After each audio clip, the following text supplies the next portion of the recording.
It is said that being raised in a preacher's home indicates that moral principles, discipline, and faith were instilled in you. For Paul Morton's son, however, it was a very other matter. There were pressures, pains, and secrets that no one ever saw behind the harmony of the choir and the brilliance of the pulpit. He is now revealing for the first time what it was truly like to be the son of one of the most influential pastors in gospel music. His revelations will make you reevaluate your beliefs about faith, family, and celebrity.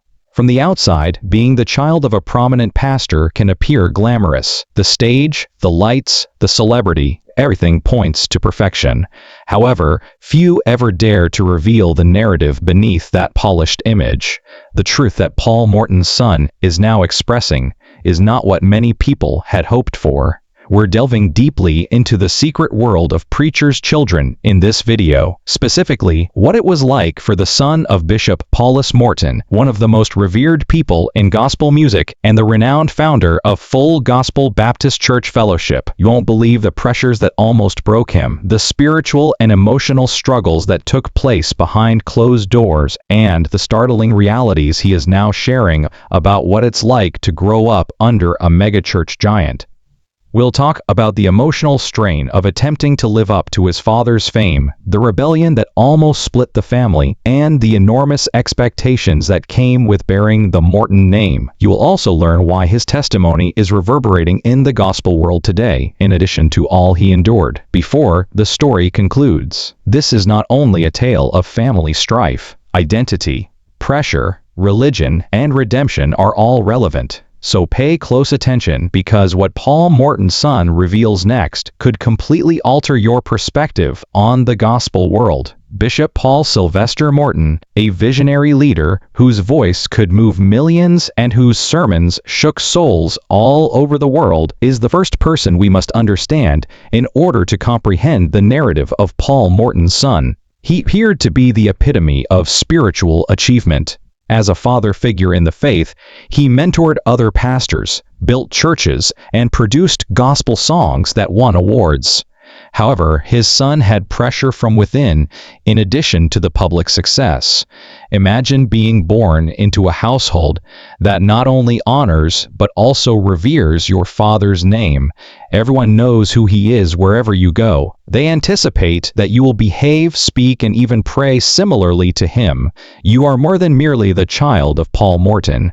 Your ministry is a reflection of his. You are not the only one who makes mistakes. It becomes a whispered discussion in the pews of the church, a rumor, or a headline.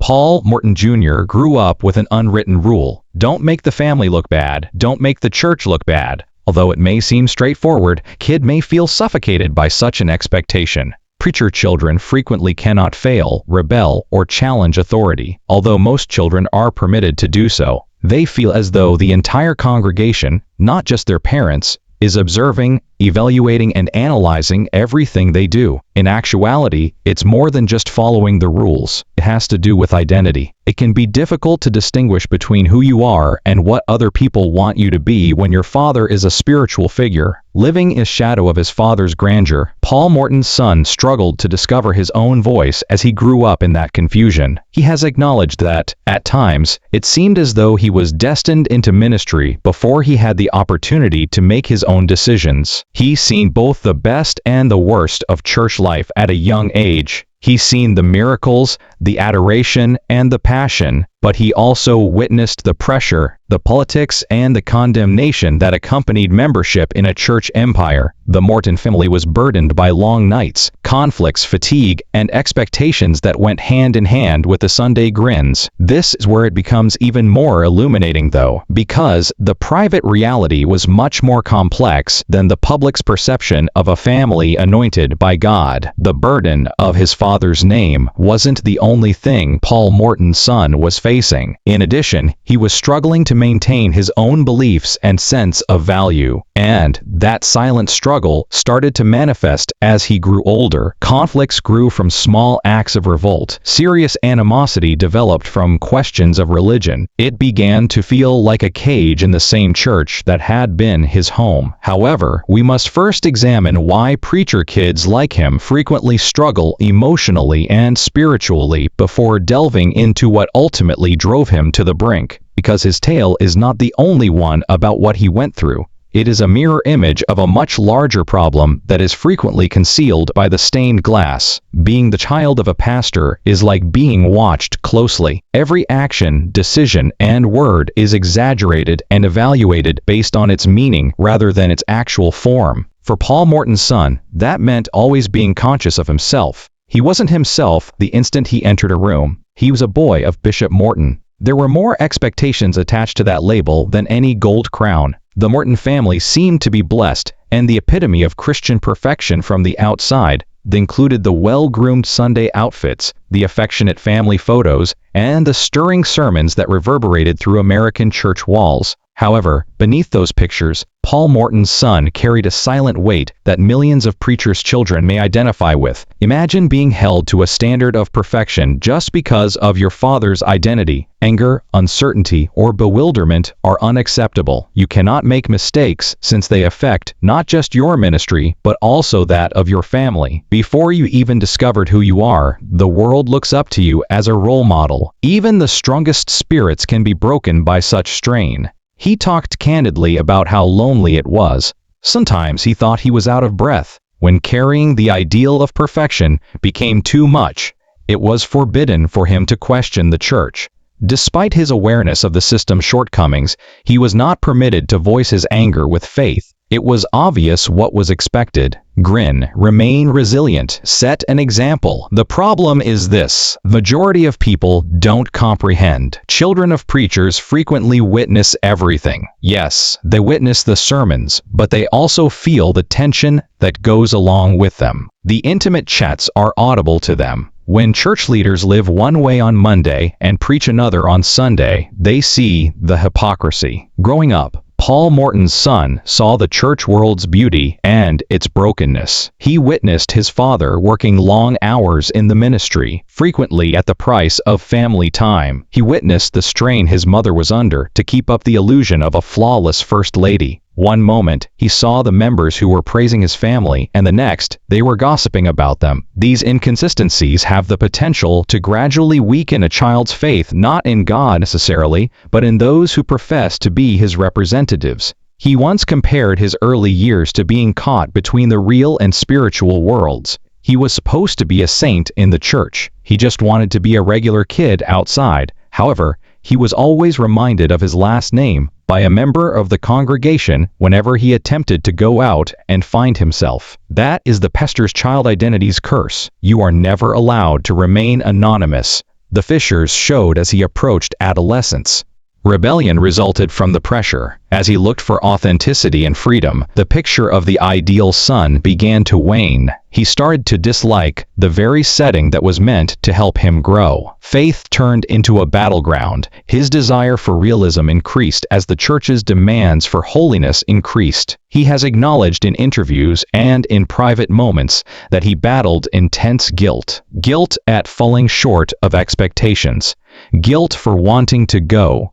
Guilt about his resentment of his father's ministry. Over time, that guilt gave way to stillness. For whom could he speak? Admitting your suffering can feel like a betrayal when your father is a bishop and your family name is revered, but there was a price for that silence. It gradually grew into resentment, which would eventually blow out into what he now refers to as his awakening. The world witnessed a disobedient preacher's child. However, a young guy who was yearning to be understood, to be loved unconditionally, and to be permitted to be human was the driving force behind the uprising.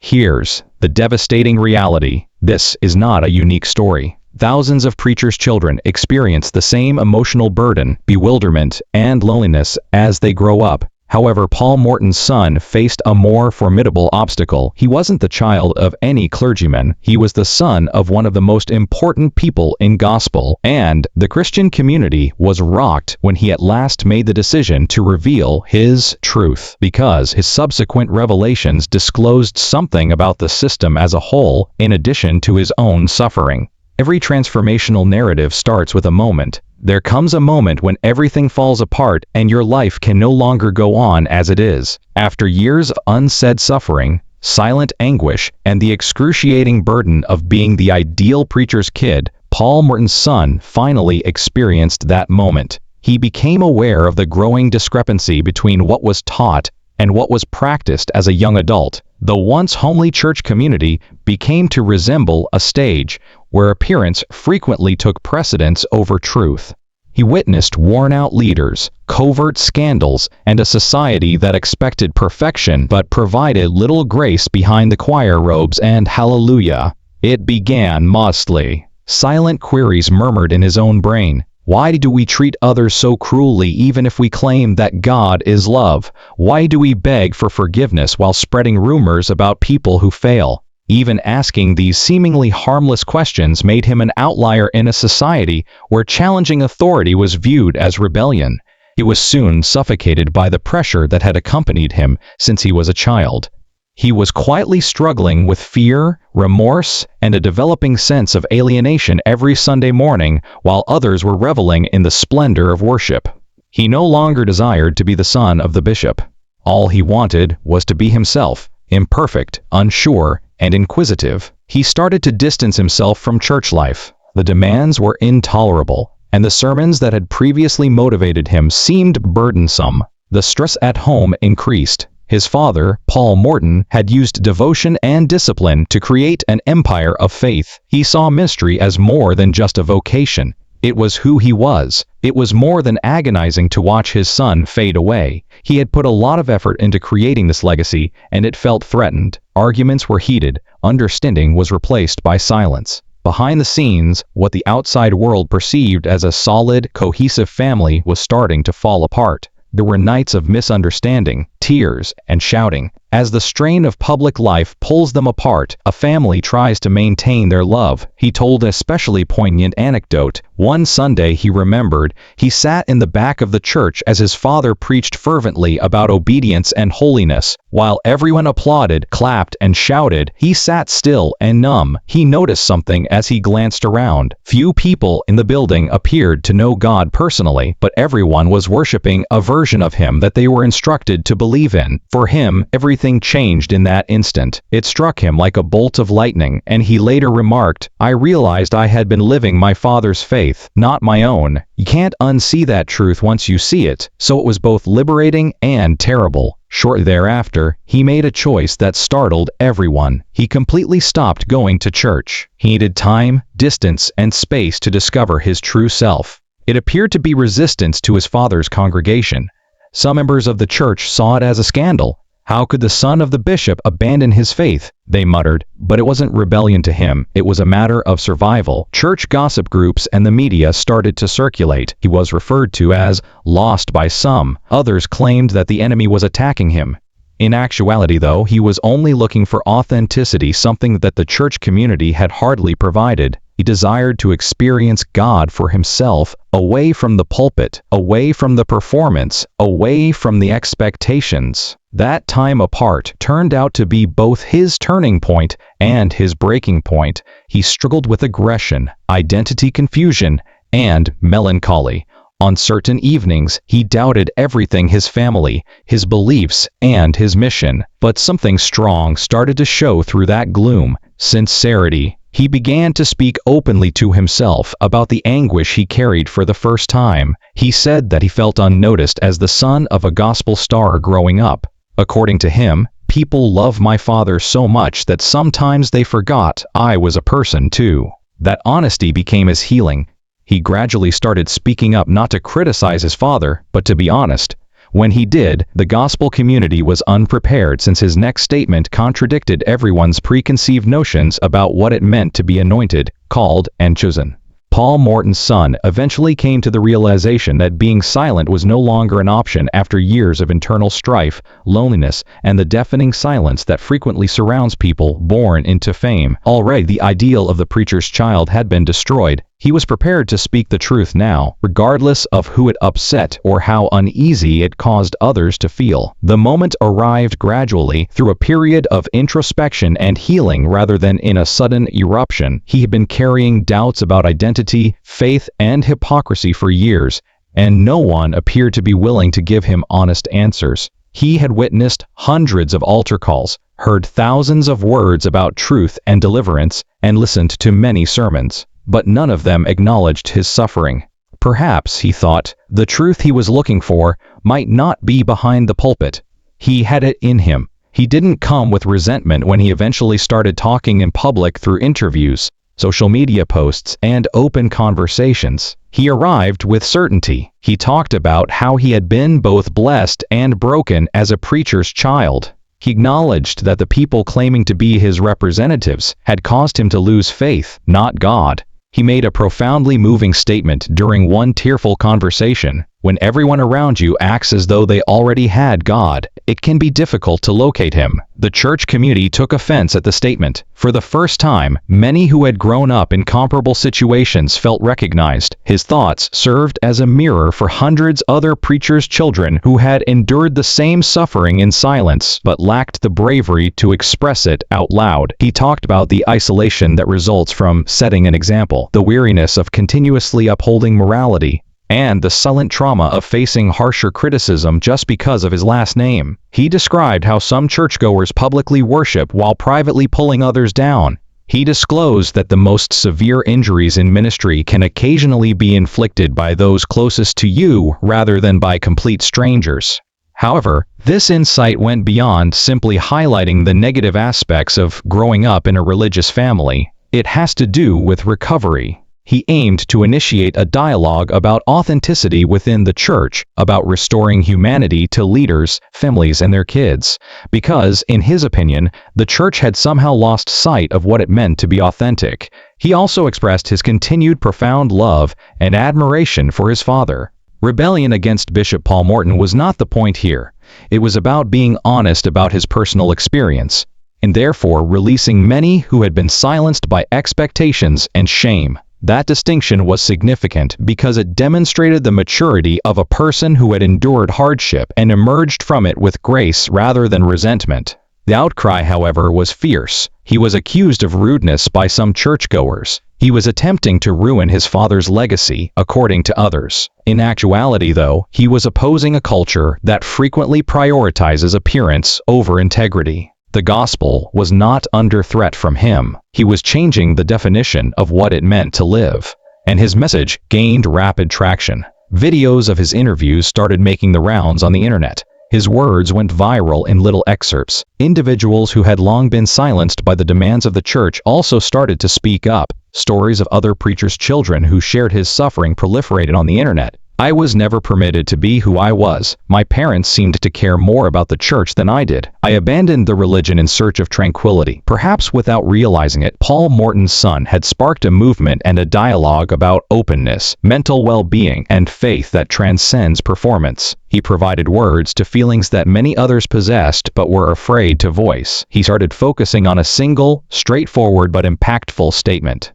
Never force faith, you should find it. A new generation of believers, particularly young adults who were disenchanted with religion but were still looking for purpose, found resonance in that message. His greatest strength was his vulnerability. He acknowledged that he still faces challenges and that his connection with faith is changing, but that being honest only strengthened his narrative. He wasn't acting like he knew everything. He was only making the decision to live a truthful life. As one podcast presenter stated, Paul Morton's son's actions did not expose the church. Rather, they served as a reminder that people, regardless of their apparent spirituality, are nevertheless fallible. When Paul Morton's son started talking about his struggles, his words quickly spread across social media, church circles, and gospel networks. People were stunned. His bravery in speaking up created a path for healing, not only for himself but for thousands of others who had been silently wounded by religion's pressure to perform. Many had never heard anyone from such a prominent ministry talk so candidly about the suffering behind the pulpit. But soon, everyone's eyes were on one man, Bishop Paul S. Morton. How would the renowned pastor react to his son's public disclosures? Bishop Morton initially said nothing, but those close to him said he was deeply hurt, heartbroken, and not angry or embarrassed. In his heart, he must have known that one day the truth his son carried would have to be spoken out loud, and when he did it with grace. As a pastor, he also recognized the power of testimony, but as a father, He had always wanted to shield his family from their own suffering. Sometimes, the greatest gift a parent can give their child is the freedom to find their own faith, Bishop Morton remarked in a live sermon that rapidly garnered media attention, discussing the significance of truth, healing, and honesty in ministry without specifically naming his son. It might not resemble yours, even if it doesn't sound like yours. What matters is whether it's genuine. Father and son had what was described as a lengthy emotional conversation behind the scenes. Those words carried weight. They revealed a father's pain, but also his understanding. He wasn't defending himself, he was acknowledging that ministry can be beautiful, but it can also be brutal. Sometimes the church places impossible burdens on families, especially on children who never chose the spotlight. Although it wasn't always easy, there were moments of forgiveness, tears, and apologies, as well as silence during which years of miscommunication lingered. Paul Morton's son later stated that, although he and his father may not always agree, they found peace in love, the same love that their faith had always preached, even when the church forgot to live it. Their story reminded countless families in ministry that it's okay to struggle, and okay to talk about pain openly. Paul Morton's son has continued to speak about his journey, but now with a deeper sense of balance. That reconciliation became a powerful symbol. It wasn't just about one family healing, it was about demonstrating to the world that truth doesn't have to destroy, it can rebuild. If God made you unique, then living like someone else isn't holy, he says, encouraging people, especially preachers' children, to discover their identity beyond titles and expectations. He continues to campaign for authenticity, mental health, and emotional freedom within the church. It's a deception. The message has found resonance outside of the gospel community. It's a message of liberation, one that says faith isn't about perfection, but about connection. In many ways, this story has come full circle, with what started out as pain becoming purpose. It's been embraced by those who have left the church, those who are still in it, and anyone who has ever struggled to live up to someone else's standard.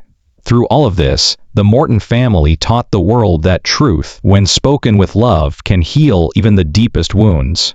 While the public may see headlines, interviews, or social media posts, behind those stories are real people learning how to be honest without fear, how to love again, and how to believe again.